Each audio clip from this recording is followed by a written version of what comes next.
All right, welcome back to the deep dive. This time, we're getting into the iPhone 16 and 16 Plus, and specifically, we're looking at those Apple pages you all sent in. Let's see if we can sift through the marketing and figure out what really makes this a worthwhile upgrade. Yeah, Apple sure seems to be pushing that Apple Intelligence thing pretty hard in these pages. Right. It's everywhere. So is this just like a rebranded Siri with some AI sprinkled on top, or are they talking about something more fundamental? It seems like they want it to be more than a Siri upgrade. They're calling it a fully integrated AI assistant, like woven into the entire iPhone. So it's less about giving commands and more about the phone trying to predict what you need. Okay, that's a pretty big claim. They mention things like summarizing notes from meetings, prioritizing emails, even cleaning up photo backgrounds with like a single tap. I mean, if it's truly that seamless, it'd be pretty impressive. But, I'm a little skeptical. Is it really that smooth in practice? What are some of the potential downsides we should be thinking about? Well, sure, all those features sound super convenient, right? But the question is, at what cost? I mean, there's potential for, over-reliance on AI. There are privacy implications of all that data being analyzed. Those are things we need to consider. Exactly. And they mentioned this private cloud compute thing, like for when the AI needs to do more complex stuff, your iPhone sends things to Apple's servers. So how private is that, really? Is that a trade-off you'd be comfortable with? Well, they stress that, privacy is like their core principle, and a lot is handled on device. So a lot of your stuff never leaves your phone. Yeah. But for tasks that do need the cloud, they say safeguards are in place. But is that enough to, ease your privacy concerns? That's a personal decision. Good point. All right, well, let's move on to something a little less abstract, the camera. So we're talking about this camera control feature. So, you adjust settings like exposure and zoom by swiping your finger on the side. It sounds kind of cool, but is it actually useful, or is it just a flashy gimmick? I think it depends on what you're looking for. For casual users, maybe not a huge deal. But say you're trying to capture a perfect sunset and you want to, tweak the exposure quickly without going through menus, it could be useful. Yeah, true. Could be a win for people who want more control, but found the old way kind of clunky. And it's interesting, they're also pushing this 4 lenses in your pocket idea with this new camera system. The ultra-wide camera especially seems to have gotten an upgrade. Macro photography, better low-light performance. Is it finally catching up to the main camera in terms of quality? It's definitely a step in that direction. The bigger aperture and larger pixels mean it pulls in more light, and that's, key for low light and overall image quality, and that macro photography opens up new creative possibilities. And they have this spatial capture thing for 3D photos and videos that you can view on that Apple Vision Pro headset. Sounds very futuristic.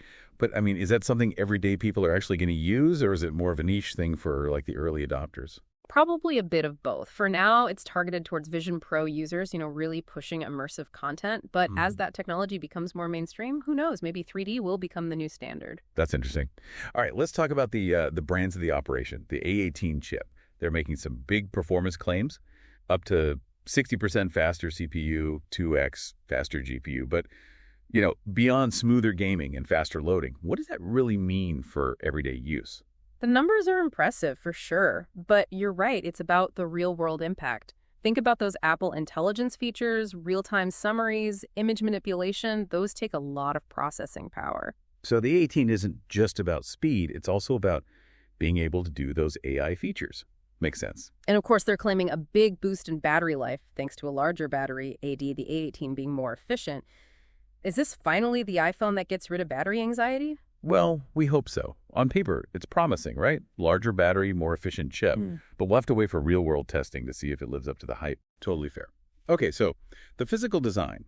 They're talking about an aerospace-grade aluminum enclosure and tougher ceramic shield glass. I mean, we've heard this all before. Is this really a step up in durability or just marketing speak? Hard to say for sure without, some real testing. They claim the ceramic shield is, and I quote, 2 times tougher than any smartphone glass. That's a pretty big claim. And aerospace-grade aluminum is, definitely durable. But will you notice a difference in everyday use? We'll have to wait and see. So wait and see on the durability front. But one new design element that jumps out is this action button.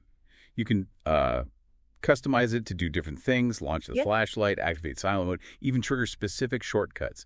Is this actually useful or just another button to accidentally press in your pocket? It's about giving you quick access to like your most used features. So if you use the flashlight a lot, you can toggle it with one press. Or, heading to a meeting, instantly silence your phone. Think of it as a shortcut to your most common actions. Okay, so it could streamline certain tasks. Hmm. And speaking of customization, they mentioned some new iOS 18 features.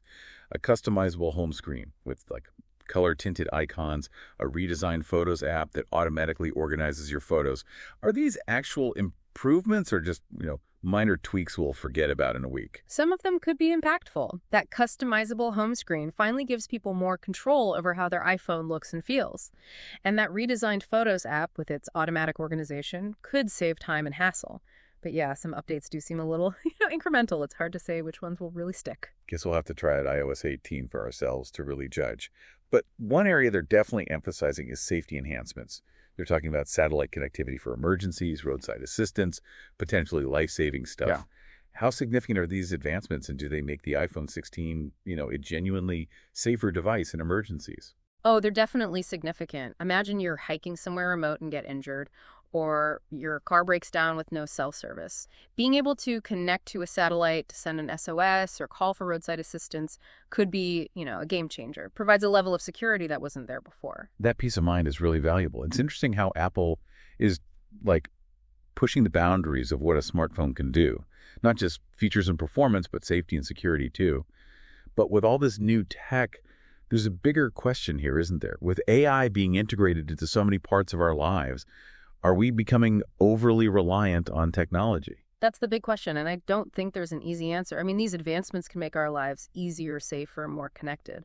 But we need to be mindful of the potential for over-reliance, those privacy concerns, maybe even losing certain skills as we, delegate more to AI. Yeah, it's a complex issue with, implications that go way beyond just this one phone.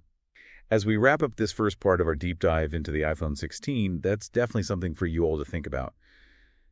Are you comfortable with this level of integration? What are the trade-offs? These are questions worth thinking about as we keep exploring these new features and innovations in part 2. Yeah, it's a balancing act for sure. Embracing what these advancements can do, but also being aware of, what it all means. For sure. Ready to jump back into some more of those iPhone 16 features. Still a lot to cover. Yeah, let's do it. Okay, this audio mix feature kind of caught my eye. So it uses AI and spatial audio capture to let you adjust how voices sound in videos. You can isolate specific voices or even make it sound like you're recording in a professional studio. Is that something that's actually useful for, everyday video recording, or is it more for people who are trying to be YouTubers or podcasters? I think it could be useful for a lot of people. Imagine you're recording, I don't know, a family gathering and there's a bunch of background noise. You could use this to reduce the noise and make the voices clearer. Or say you're recording a presentation, you could use that studio setting to give it a more polished sound. So it's not just about making things sound better. It's about having more control over the audio. Yeah. That's cool. They're also talking about these photographic styles, which seemed like a kind of an evolution of the filters we've seen before. What's different here? Is this just like a fancy new name, or is there something actually new about these styles? What's interesting is that they're not just filters layered on top. They actually adjust the tone and color parameters while the image is being processed. So it's more about fine-tuning the fundamental look of the image. So you're not just adding an effect after the photo is taken. You're actually tweaking how the camera captures and processes the image. Okay. And you can create your own custom styles, right? So you could have your specific look applied to all your pictures. Exactly. It's great for, people who are serious about photography and want that consistent aesthetic. Now let's get into some of the more technical stuff. They mentioned something called RCS messaging, which is supposed to bring richer media and those delivery receipts to messages, even when the person you're texting isn't using an iPhone. Is this a sign that Apple is finally opening up to the rest of the messaging world, or is there a catch? It's a good question. It seems like they're definitely trying to improve the experience when you're texting people who aren't on iPhones. RCS has advantages over regular SMS, better quality pictures and videos, those read receipts, even those typing indicators. But RCS adoption is still kind of all over the place, depending on your carrier and what phone you have. It's a step forward, but not a complete fix. So baby steps towards better messaging, but not there yet. I'm curious about the improved integration with other Apple devices. They highlight how the iPhone 16 works with Macs, Apple Watches, AirPods. What are some of the standout features there? Well, there's iPhone mirroring, so you can see and control your iPhone screen from your Mac. Great for multitasking. Then there are those continuity features that let you seamlessly switch between devices for things like calls and texts. And of course, iCloud keeps everything in sync across all your devices. It's about that, unified experience across the whole Apple ecosystem. Oh, yeah, they mentioned using your Apple Watch as a viewfinder for group photos you're taking with your iPhone. Yeah. That's pretty cool. And then we're trying to cram everyone in the frame. Yeah, it's a good example of how Apple is thinking about how people use multiple devices together.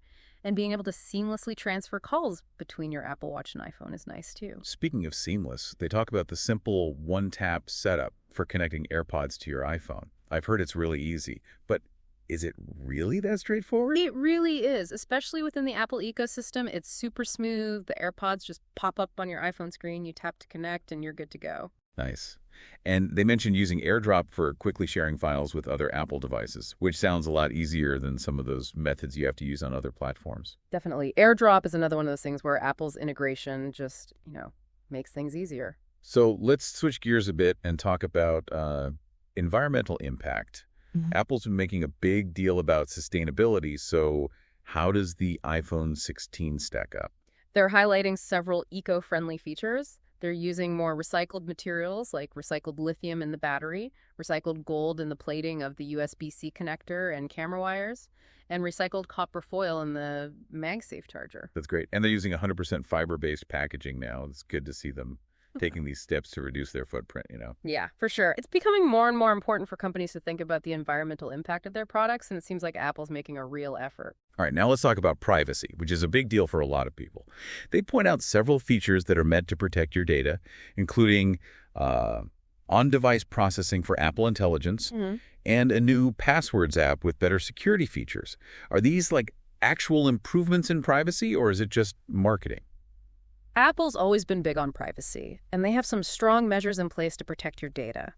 On-device processing means sensitive information is handled right on your iPhone instead of being sent to the cloud.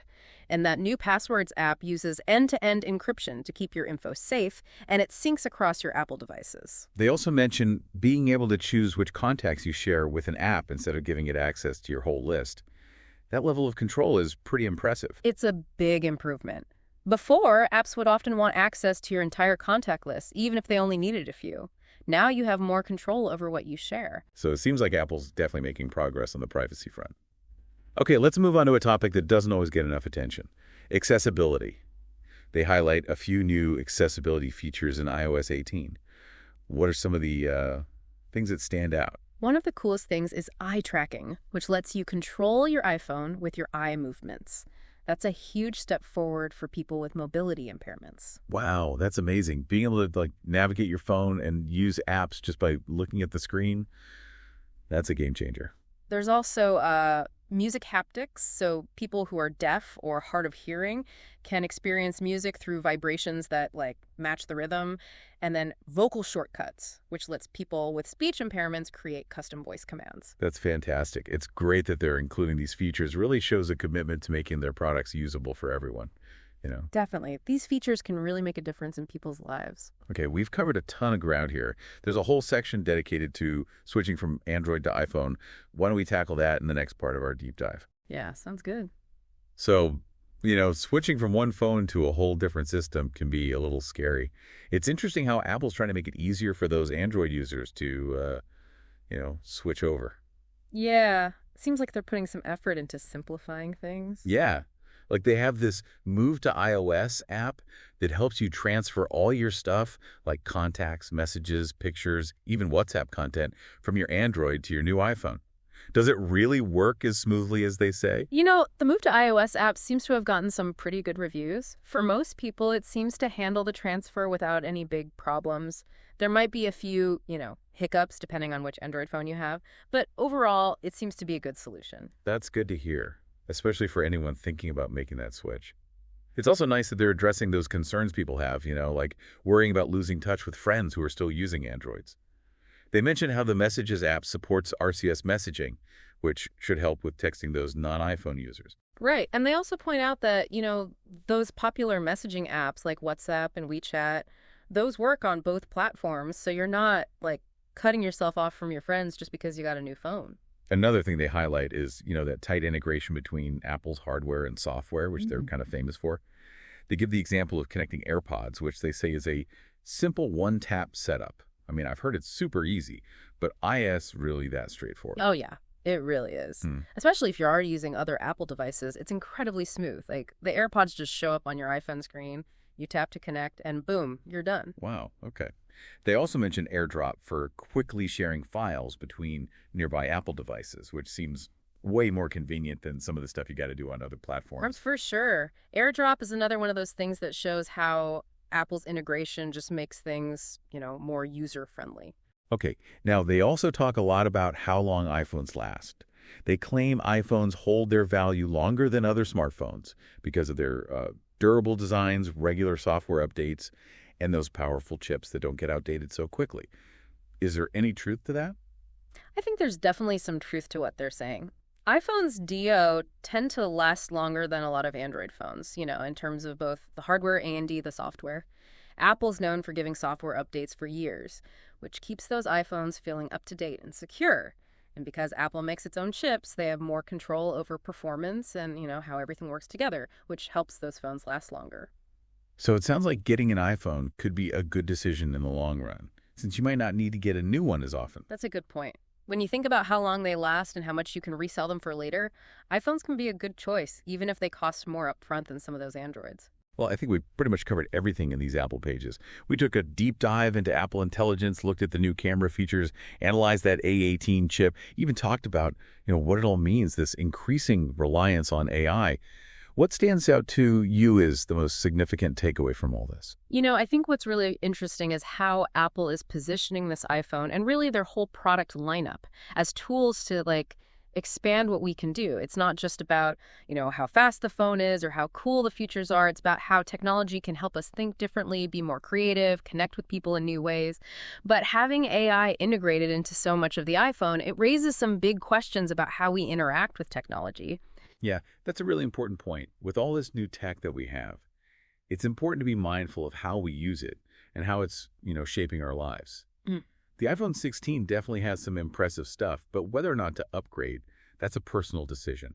Weigh those pros and cons, think about your own needs, and maybe even, reflect on those bigger questions about how our relationship with tech is evolving. That's a great way to sum it up. It's easy to get caught up in the excitement of shiny new gadgets, but taking a step back and looking at the bigger picture, that's really important. Well said. And that's a wrap for our deep dive into the iPhone 16. Thanks for joining us. We hope this helped give you the info you need to decide if this new phone is right for you. Until next time.